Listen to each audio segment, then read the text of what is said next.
ചിലപ്പോൾ പ്ലാനിങ് ആയിരിക്കും. പിന്നെ ഒരു പാലിന്റെ കവറ് പാക്കറ്റ് എടുത്ത് എറിഞ്ഞുകൊണ്ട് പെട്ടെന്ന് ബോധം കെട്ട് താഴെ വീഴുക ഒന്നും ചെയ്യില്ലല്ലോ. പെട്ടെന്നൊരു ബോധം കെട്ട് വീഴുന്ന ഒരാളാണെങ്കിൽ ഒരിക്കലും ബിഗ് ബോസിൽ എടുക്കാൻ പാടില്ലായിരുന്നു അങ്ങനെ ഒരു വ്യക്തിയെ.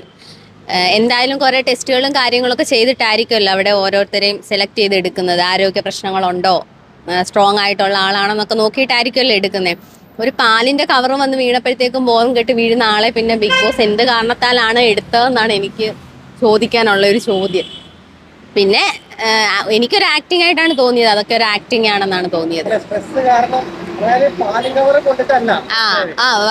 ഓക്കെ ഓക്കെ അങ്ങനെ അത്രയും ബുദ്ധിമുട്ടോ? അപ്പൊ ബാക്കിയുള്ളവരെയൊക്കെ എന്ത് പറയണം? അവിടെ വേറെ കുറെ ആൾക്കാരില്ലേ, ബാക്കി ആൾക്കാരും ഉണ്ടല്ലോ, അവരൊക്കെ ഈ അവസ്ഥയിലൂടെ കടന്നു പോകുന്നവരായിരിക്കുമല്ലോ.